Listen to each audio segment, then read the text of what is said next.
Morning, all. All right, so just 4 games tonight in the National Hockey League, being a Monday and all. Kind of nice to have a quiet night, to be honest. And they're nicely spread out as well. Just one game starting at 7 Eastern, 4 Pacific. This will have my undivided attention for the first period at least.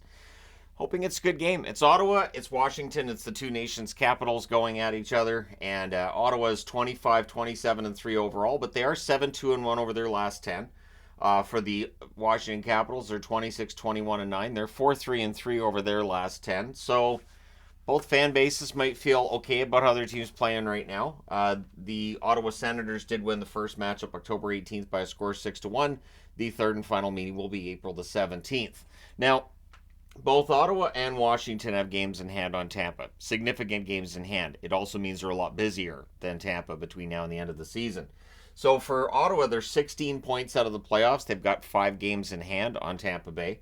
The Washington Capitals, 8 points back of Tampa with 4 games in hand. But you have to win the games in hand. Tampa's not playing tonight, so this is one of those. Ottawa, 16 goals, 14 assists, 30 points from Josh Norris. Batherson, 18 goals, 24 assists, 42 points from Batherson, who's started to heat up again recently. And Chikrin's been good. He may very well be on the trade block. He could be on the move. 9 goals, 21 assists, 30 points for Chikrin. On the Washington side, you got Ovechkin, 16 goals, 26 assists, 42 points. Ovechkin has been pretty darn good lately, points-wise and scoring-wise. We'll see how he does in this one. Strome, 21 goals, 21 assists, 42 points. Dylan Strome's been very steady. And Sandin on the blue line, 3 goals, 15 assists, 18 points. Yeah, I still like Sandin. Then at 8 Eastern, 5 o'clock Pacific, we have the New York Islanders and the Dallas Stars. The Islanders are 23, 20, and 14 on the season. They're 3, 4, and 3 in their last 10. It's not been going great. Dallas, 35, 16, and 8 overall. They're 5, 3, and 2 over their last 10 games. January 21st, Ottawa won this matchup, the Islanders won this matchup 3-2 in overtime. For the Islanders, they're 9 points back of Tampa. They have 3 games in hand as well. So Tampa's just had a very busy schedule.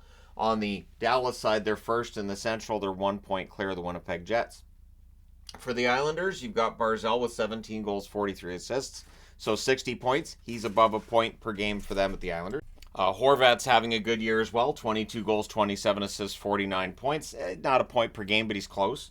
Dobson, excellent season for Dobson. 7 goals, 53 assists, 60 points.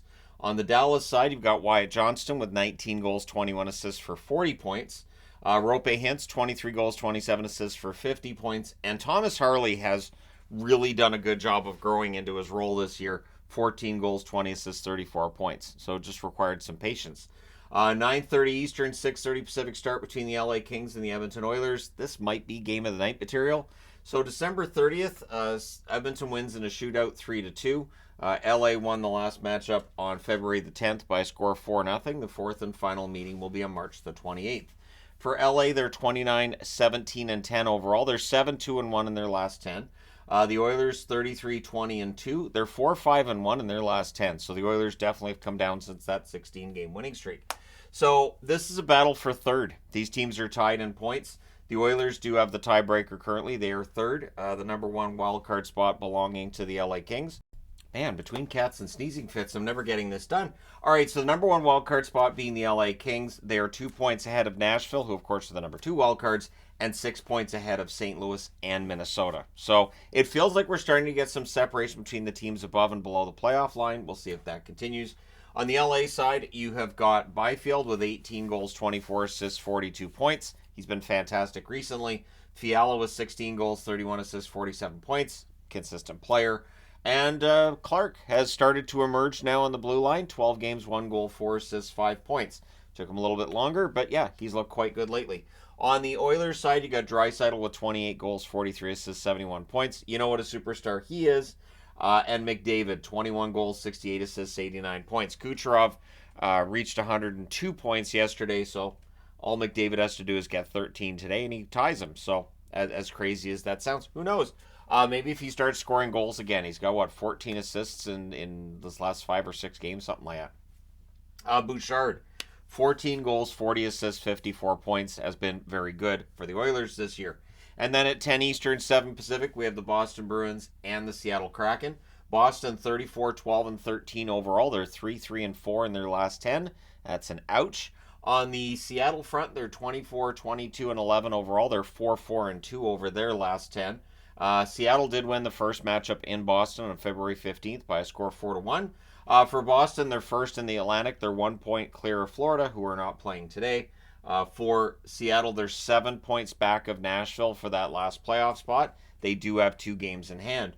On the Boston side, you got Coyle with 20 goals, 28 assists, 48 points.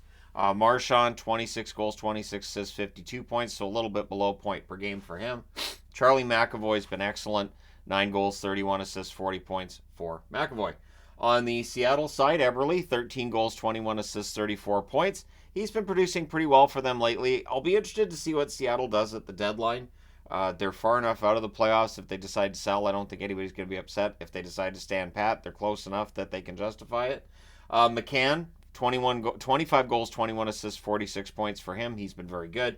And Dunn, 10 goals, 32 assists, 42 points. He is their best defenseman. Him and Adam Larson, I would say Larson I'd put up there too. But anyways, let me know your thoughts in the comment section below as always. Don't forget to hit like and subscribe in the event that you've not done so already. Thank you guys so much for all your support. I will talk to you again soon.